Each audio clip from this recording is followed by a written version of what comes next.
personality. You killed my personality, but I swear you did. There you go. Hey, Coach. You want me started? You How got are me. you? I got you. Yes, sir. How you doing? Ladies and gentlemen, good evening. How you guys doing? Please do me a favor. Do us a favor and turn down the phones. Any communication devices, put them on mute, please. Okay. All right. At this time, we're being joined by the NC State Wolfpack with Coach Kevin Keatts, Mohamed Diarra. Diarra, got you. And Mr. DJ Burns. So if you have any questions, please raise your hands. We'll get the mics to you as quick as we can, post haste. And then please introduce yourself and the media outlet that you're representing, please.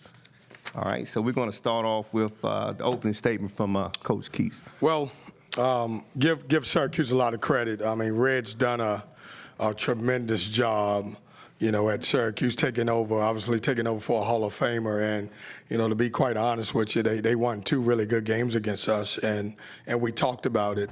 I give our guys a lot of credit. I thought we locked in and understood the scout report. I thought we did a better job of knowing how to guard certain people. Judah Menches killed us every time we played him, and we wanted to do a good job of making him backing off, keeping him out of the lane, and I thought we did a really good job with that. We knew going in the game that we would have an advantage in the post.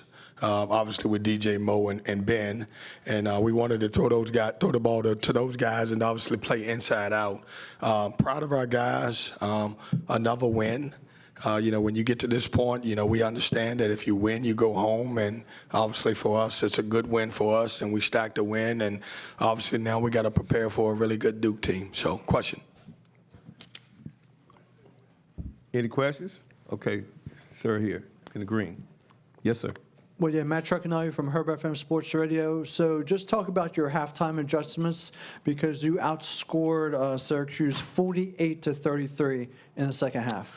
Yeah, we talked about, getting back in transition. I looked at the stat sheet. I knew it was wrong because they only had them for 2 points in transition, and I thought they got out. See, somebody else behind me believes the same thing. Mm-hmm. And I didn't think we got back. I thought they drove the ball down our throats a little bit.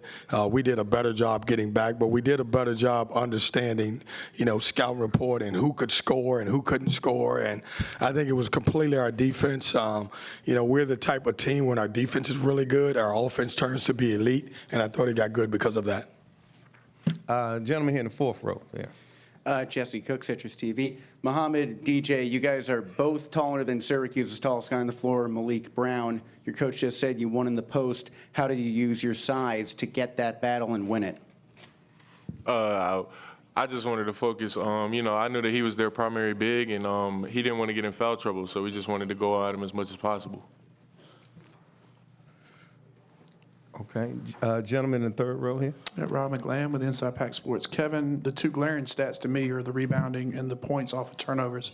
Were those emphasis going into the game? And how did your team do so well when you created the turnovers? What was it about that they were able to score? Yeah, coming into this tournament, we had it's the team that makes the least amount of mistakes is a team that typically can advance. And those were 2 areas that, the last 4 games of the regular season we didn't do well. Another area is, we lost the turnover battle those 4 games, and that's just not NC State basketball. And so when you look at it tonight, we did a great job rebounding, 17 offensive rebounds. Mo had 8 at halftime, and I challenged him to get 16, so he only got 14. So we got to talk about that. But we wanted to get out and turn them over, and I think we did. We forced them into 19 turnovers, and we got 30 points off of their turnovers. I thought that was really good for us. And so our team has made some adjustments in the things that we didn't do well finishing the regular season, and it's paying off for us in the postseason right now. Okay, gentleman here. Marcus Washington, MTC Media. Now, you talked about that you did some things differently. You did get the turnovers. What specifically did you do to Mints tonight that you didn't do in the first 2 games? Yeah, we were, and blame that on me, idiot coach. We're a pressure team, probably my ego more than anything. We were getting after him and trying to pick him up, and obviously, pick him up full court, 94 feet. You can't pick a guy up like that. And so we decided to, drop back to the top of the key and let him operate and shrink the floor. And we were going to live on any of those threes that he made. He's one of the best paint touch guys in the country. Obviously, at his size, he's the only guy at his size that gets to the free throw line. And so, we talked about staying down on pump fakes. We talked about, not pressuring him, don't flush him to the hole, and I think it worked for us. Okay, gentlemen here. Frank Maloney, 910 The Fan, who's talking. I'm curious, Coach, your team seems to have found some remarkable chemistry late in the season, and all of a sudden your players are believing. It's clear as day. Yeah, What do you attribute to that, and how will that play into the next game against the Blue Devils? We're fighting. We're fighting. I got guys in that locker room that really believed, and we're talking, at nighttime and every day about what it takes to win and the will to win, and I think our guys understand that part of it.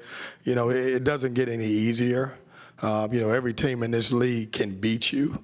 We got to, obviously we've played two games in a row, and they're coming in fresh, and, we got to try to figure out how to find some energy from somewhere, and we will. I think our energy right now is our motivation. Gentleman in fifth row here. Sean Higgins, WFMY News 2. Coach, your team's playing with their backs against the wall. They're playing really, really well. They started hot. They stayed together all game. You have 7 players here with at least 1 assist. Talk about that teamwork aspect. Yeah, I'm getting leadership from guys like DJ Burns. I'm getting leadership from guys like Michael O'Connor. I'm getting leadership from guys like DJ Horn, and we're asking those older guys to step up. And it's weird because most of these guys, except for DJ, are transfers, and so it takes them almost a year to feel like they got a voice in the locker room. And I think they all have the mentality now that we don't want to go home, and obviously, stay together, stick together, fight together. Okay, gentleman here. Brett Friedlander, SaturdayRoad.com. This is for the players, if you could. Coach talked about some of the adjustments that you guys made coming into the postseason, but how much of the last 2 games has just been the reset button that it's a new season and you just kind of can get that attitude back? Honestly, from our point of view, we didn't really lose it. We were just waiting until we play a complete game, and I feel like tonight was one of those nights where we handle business.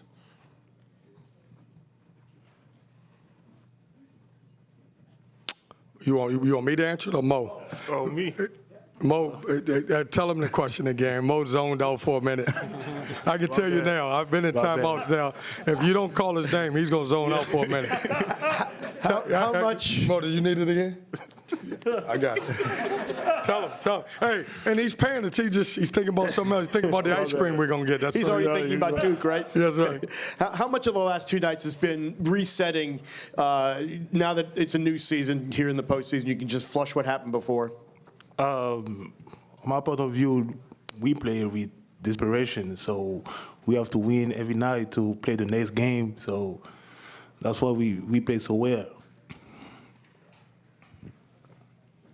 Adam Gotkin with Orange Fizz. DJ, this felt like a pretty physical game watching, but you only committed 1 foul. How did you stay out of foul trouble, and what did you think of the physicality? Just stop swiping. It's pretty simple knowing that I'm not much of a shot blocker right now. So. What do you mean right now? Right now. You'll see what I mean. He's got 5 blocks in his career, and he says right now. Yeah, so, just not swiping that dumb stuff, just making smarter plays on defense. Mo loves that. He can't stop laughing at that part of it. Thank you. Gentleman here. John Titel from Hoops HD for Coach. When you played Duke last time, you punched them in the mouth and got off to a 9-0 lead. It obviously didn't go well from there, but is there anything that you learned from that game or that start that you think can carry over tomorrow? I learned they're a really good basketball team. And, I had a college coach that taught me a long time ago that early leads don't last. And I knew that they would make a run. They did a good job. It's a really good basketball team. They're talented. Every ranking that they have, that's what it is.